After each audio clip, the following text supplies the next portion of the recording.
Okay, Rod. Today we're going to talk about the withdrawal from Afghanistan, which happened last year Hmm. before the 20th anniversary of 9/11. And what are your thoughts on that? Was it a good move to get all the troops out? I think yes. Hmm. Mhm. Yeah, I Why? I supported that, and I think there was bipartisan support in this country for it, right? I mean, Trump was the one that made the deal, right? And then Biden was just following through with that, and so that's Mhm. a bipartisan agreement. I mean, I think there's a great consensus in this country that getting out was the right decision.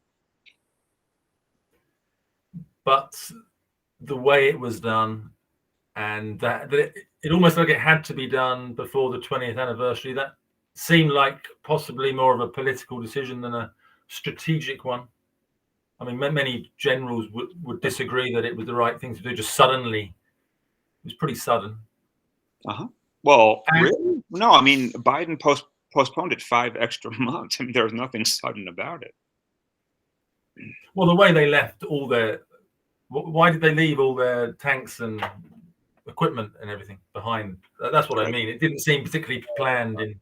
Right. Well, it's very hard to take, you know, Yeah, but they yeah, got, I think they did get quite a bit out though, actually, too. I mean, yeah. they did airlift quite a bit of stuff out at the bases, you know. I But mean, then the other thing yeah. Oh, go ahead. Hmm. is what wasn't a lot of good being done there, especially in Kabul. Just thinking about education and standard of living, and many, wouldn't you say many people in Kabul actually wanted, and I'll use the word international community, right? There was 40 countries there, I believe. Is that true? Yeah. I don't know. Yeah. I mean, I believe so. Okay. Obviously, a lot of financial assistance, more freedoms, democracy. Well, you could say it's a puppet government, but Uh-huh. hopefully moving towards democracy. Obviously, keeping the Taliban out, Yeah. Sure. and there wasn't that much, certainly in terms of deaths. I don't think there was many deaths from American troops for many years. Right, there was like quite a few years where it seemed like we were supporting an Hmm. Afghan army. Yes. Yeah. Like training, right? So why not just continue that? Well, It, how it long? wasn't a war that we were involved in. It was obviously the Afghans. Mhm. Uh, they were involved in a war, but we were just providing assistance. Well, it's a military occupation for one thing. It is Such what? such Why endeavors are is that very different? expensive. We spent $1 trillion there. Oh, the money certainly, but when you say military occupation, I mean there's a lot of a lot of American troops in Korea, right? That's not an occupation. There's American troops all around the world, right? I think it's an occupation of sorts in South Korea. I mean, it's not like an occupation we've taken over the country, but it does mean that ultimately we are in charge of that country. Mm. I'm sorry to say it, but that is true. Mm. Yeah, Do you, I do you, mean right, oh, that, is it? that's why I never thought we should be there. Like I lived in Korea and I never understood why we're there. And of course, oh, Mm. North Korea is going to invade. Well, then let the Koreans fight it out. I mean, they have a nice modern military, the South Koreans, right? I mean, they can fight the scraggly, poor North Koreans, can't they? Right? I mean, I don't right? know. I don't know. They've obviously got nuclear. Yeah. It, Does South, does, surely with the Americans there, it's more of a there's the does nuclear. South Korea have nuclear weapons? I don't think so. Well, they should. I mean, if North Korea does, and that's their biggest enemy, then they absolutely should, and then we should just get out of there. Okay. Mhm. I mean, we're moving on to many topics. Yeah, Nuclear. that was a total. That was, I mean, no, it's good. It's good. I that mean, was, yeah, that was nuclear. a question. But We, that's we what I don't was.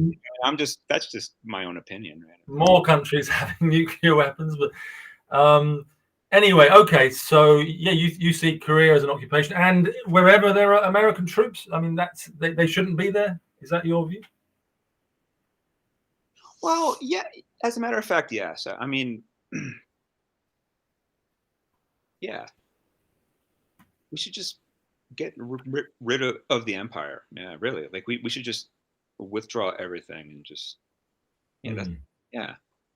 But isn't it an international peacekeeping force? I No, I don't mean, know. when something like Rwanda happens or Bosnia, these kind of things, don't you need the international community Yeah. to? So then you go in to solve a problem and you leave. But then you leave and well, we've seen what happened in Afghanistan. You leave and like that. Um, Yeah, but I whose mean, fault what's is it? happening? What's happening in Afghanistan now? Again, the worst humanitarian crisis. I know. Um, I know. It's so, a terrible situation, and I have a lot of Afghan students actually. do you? Yes, I have a class of 8 Afghan women And they online. Hmm. online? You mean they live in Afghanistan? No, they're No, here in Denver, but we have an online program at our school now, so it's both in person and we have an online classes. So and they it's moved from Afghanistan. They're yeah, refugees. they're refugees. Yeah, yeah. Wow. And do They're you talk about the situation? no, no. No. Well, for one thing, that class is quite low level. It's like a level 1 class, so Right. you can't really have a complicated conversation, right? No. And No. I really have no desire to be honest. I like No. keeping it really positive and fun Of and course. Of course. light. Mm. Yeah. Um, but yeah, but all of their husbands were like translators for or interpreters for U.S. soldiers, Wow. and were helped them out. Now that is one critique I do have to make of the withdrawal of is that we didn't get out everybody who helped us that we promised visas to. Mm. And that was enormous negligence, and we've done that in so many countries, man. We have broken our promise to so many people. Like this is just one of. I mean, yeah, I think there are quite a few thousand people over there that we promised visas to. Mm. It's just a slow process. All the vetting. It's like, come on, these people helped us. We got us have a somehow like a quick path to getting these refugees who helped us, the whole time we were there. I mean, they deserve to get the hell out of it because now they're the targets of the Taliban now, of course, because they helped us. Mm. So they're in the most dangerous situation, and we just left them there. So that that's one thing I really don't like about our policy. Yeah. Yeah. Yeah. But other than that, I think the withdrawal of Afghanistan, maybe I'm in like the minority on this, but I think it went very, very well. Yeah. I mean, when people say that it was so botched or whatever, then you got to ask yourself whose fault that was. I mean, the military carried out the operation, right? Mm. So, whose fault was it? They had so much time to prepare, and you know, and they're so. I recently read a piece about from the military, right, from the Department of Defense. So they do like what is called an after action report, where they Mm. go through the whole thing of what happened and find out what they did right, what they did wrong, just for like to get better. Right? Mm. But this one sounded pretty accusatory in tone toward Biden and the administration, and they were kind of blaming the administration for botching it or whatever. And I don't know. I read it. I heard what they were saying, that these are the military leaders, right? Mm. And I just thought, this is so bogus, man. I mean, you know, many of the military wanted to just stay. Yeah. Okay. And then others, the real critique though in this thing, that what they were saying, the main thing was that we didn't get out fast enough. They thought the delay was too long, and that the situation on the ground was deteriorating, and that Biden was too slow at getting the embassy workers out, like the Right. non-military personnel. Right. So they think they should have done that sooner, because they think that would have made a better situation on the ground for the military had they not had to evacuate the embassy staff, Right. and their families. There's a large amount of people, Yeah. So, so I don't know. Like, I wasn't there or anything like that, so I'm not sure, what's true or not. But from a big picture perspective, though, I just think, well, maybe it didn't go as well as some people expected it to have gone. And the military doesn't want to take responsibility for any role on their part, and they just want to blame it on the administration. Yeah, well, it certainly didn't look good.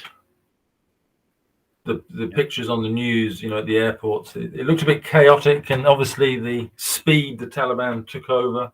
Yeah. Well, again, whose fault is that? The military.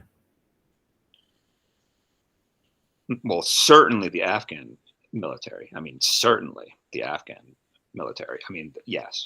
So yes, I would say the Afghan. But we totally withdrew, the air support. They relied on that.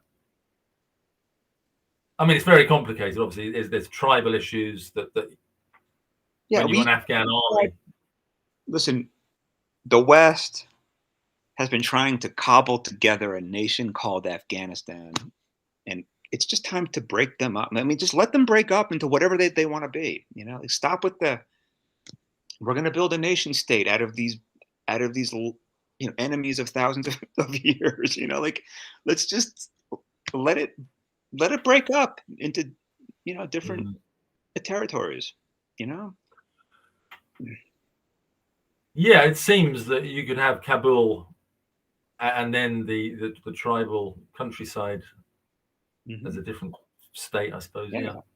Very different.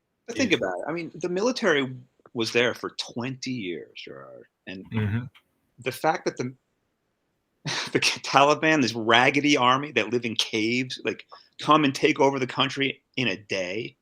I mean, come on, like it was a complete waste of time, right? I mean, the one benefit was that places like Kabul got a 20-year period of time where there was a great deal. It was much more liberal than under like Taliban rule. So they got a taste for like a much big, women are educated now, and well, exactly. So that is huge, and that's important, and that's going to make it impossible for the Taliban to, govern. I mean, they're going to lose ultimately, right? The Taliban.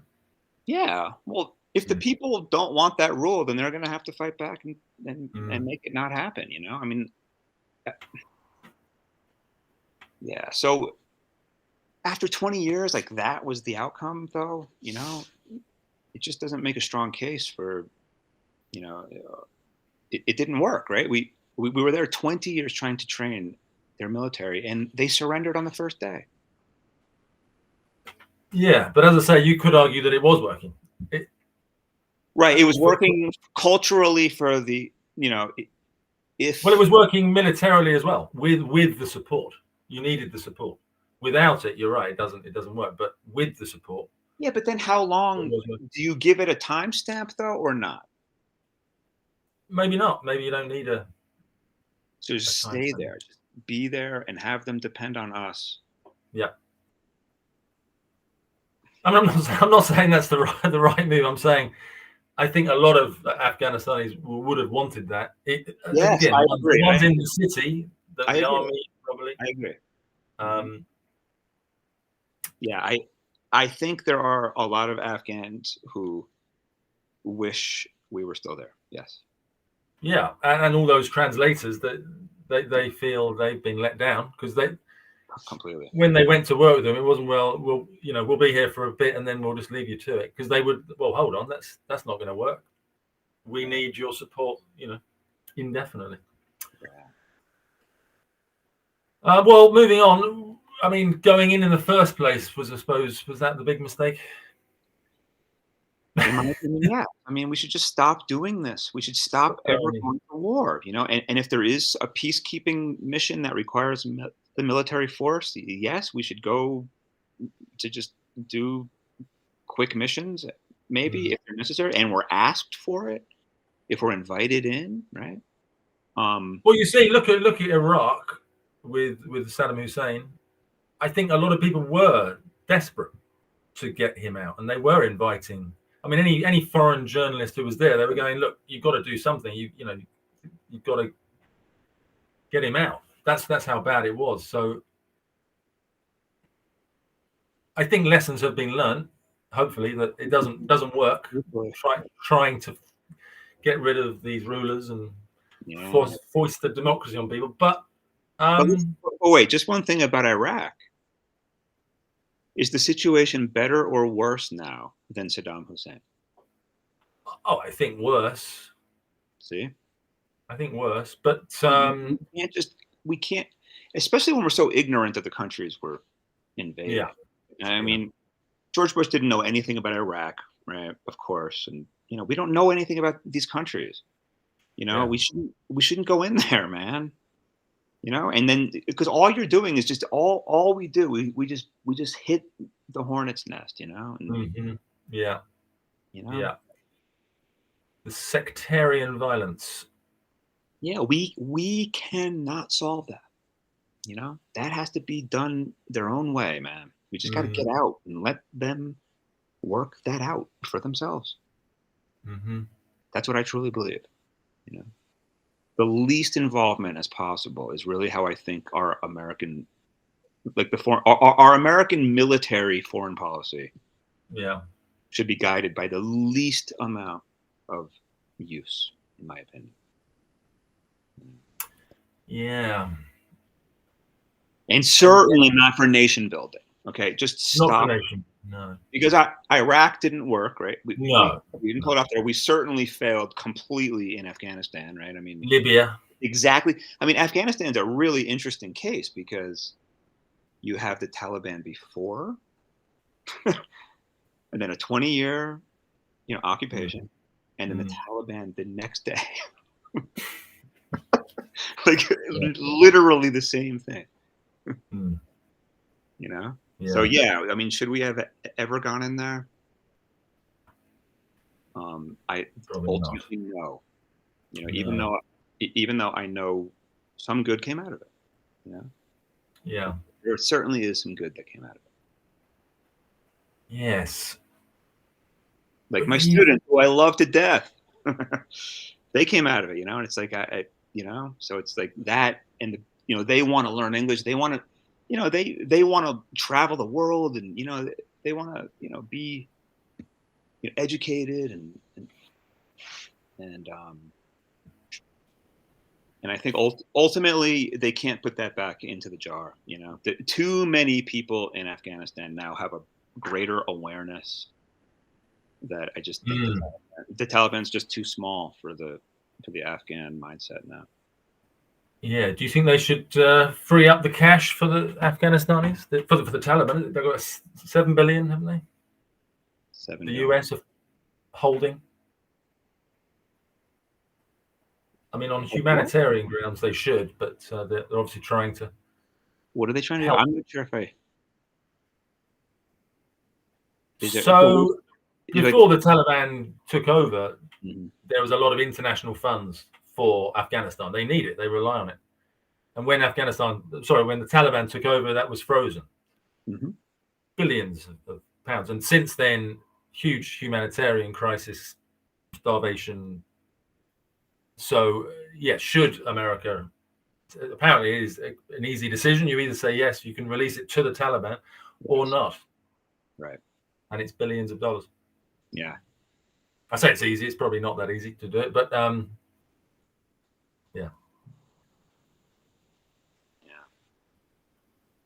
I think they should.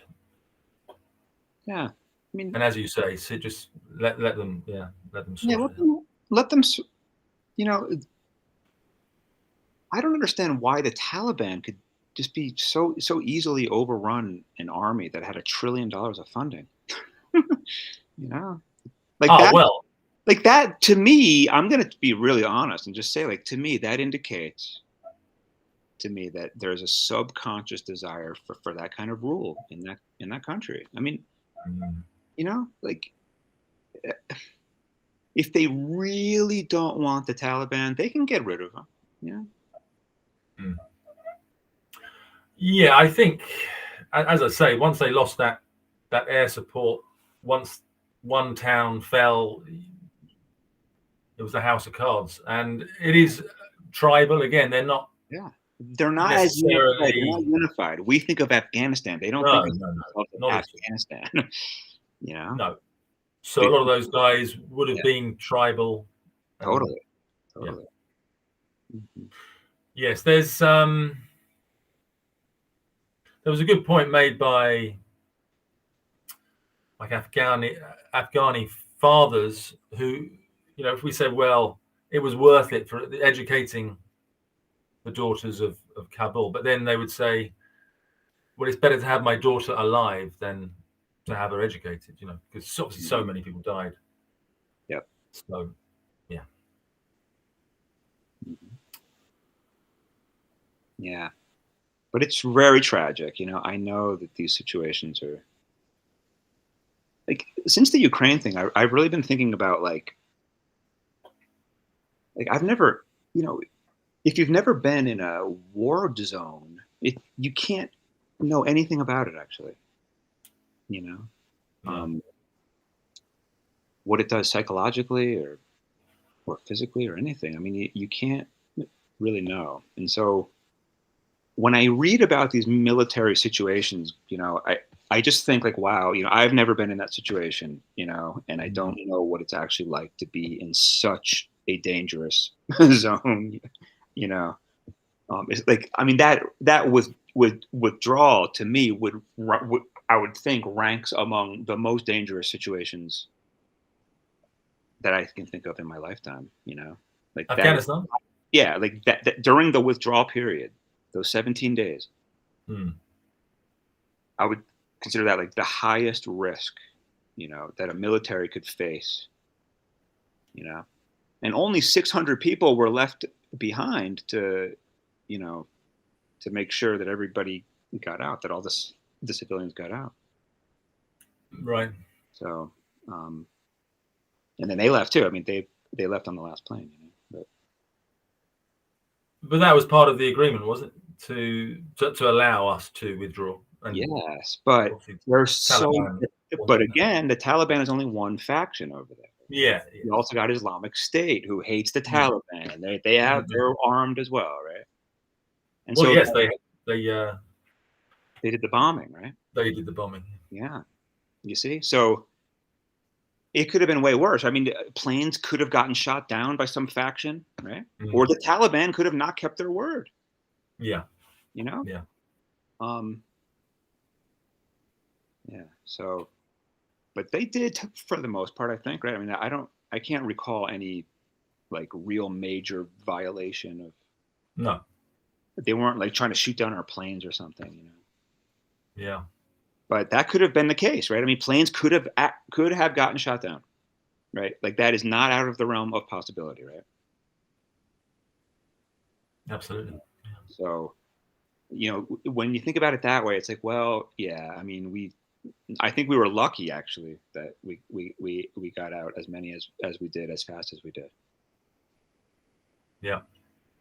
It could have been catastrophic, honestly. Yeah, and it was. I mean, don't get me, actually, it was catastrophic, but not the withdrawal. I just mean the whole situation to me feels catastrophic. Yes. For the Afghan people, who are Sure. left behind and just back in a Back box. with the Taliban. They Yeah. don't want to be in this box that they're trying to be forced into, and it's violent, right? the human rights are not respected. Mm-hmm. You know, it's just law of like the lowest freaking common denominator in humanity. You know, these extremists, Mm. Yeah. these fundamentalists. You know, like avoid the fundamentalist of at all costs, Gerard. Mm. Uh, Yes, the wise man is full of doubts. yeah, I'm a doubter for sure. I'm not saying I'm wise, but I don't exhibit a lot of wisdom sometimes. But man, I do got I got the doubt though. You know, like maybe there's so, Well, yeah, there's so much we don't know, especially in this international policy and geopolitics. yeah, sure, So much that comes out years down the line, yeah, and the yeah. motives. I mean, Iraq. How much was the motive? Oil, partly, mainly. Who knows? Well, you have oil people running the administration, right? I mean, Mm. Dick Cheney was an oil man, right? Yeah, Mm. so I would say there was an oil interest there. And arms, of course. Arms profit through arms. Oh, Weapons that's right. It's the That's quite a profiteering that I have the worst with, and that's what was happening in this occupation in Afghanistan, right? I mean, there's all yeah. we noticed that I met contractors in Korea. You know, these were people who were big military contractors, and Really. yeah, I knew a guy Well, who I Westerners. knew a guy who had interactions with like uh, generals, negotiating deals with generals. He basically ran like the building, the construction of like major um, places like embassies around the world and stuff. So they were building a new base, and his company was the contractor, and so he was Mm. negotiating with generals. He knew the president. They were all he was really he was these guys make so much money, it's fucking ridiculous. Mm. And so yeah, it's like yeah, I guess I just think there's something wrong with that actually, right? That we're Right. using these wars to profiteer, like because it benefits the American arms forces, right? Like the Mm. American arms manufacturing industry, Yeah. Exactly. Yeah. So I mean, come on, Yeah. there's a better thing to manufacture, isn't there? You would think so. Yeah. I would hope so. I would hope so. Yes. But I know, There's I mean, but then you got getting to back look. to Hmm, the sure. oil. There's a joke that the problem with the Middle East is that our oil is underneath their sand. It doesn't have to be that way here in Yeah. this country, anyway. I mean, we have quite a bit of oil here, actually. Yeah. It doesn't Isn't have that more? it doesn't have to be Isn't that this. more through fracking? I mean, Yeah, we do some fracking. But North America, the Americas in general we have huge deposits of oil here. mm, Canada, um, Venezuela, right? I mean, yeah. I heard people, American officials went to Venezuela this week to negotiate oil deals because we're going to back out of Russian Right. Yeah. oil purchase. Yeah. I heard that even if you back out of Russian deals, they'll just sell it to someone else, and then we'll buy it from the. Very difficult to. Right, unless you have another source, which nobody has. And I found Mm. out why. The companies would love to be drilling and getting more, right? I mean, they would Mm. love. Right now is a great time if they could get more production. They would love it. Mm. But there's two things lacking. One is they don't have enough workers. Same as the Mm. pandemic. Like the pandemic, they don't have enough workers to do it.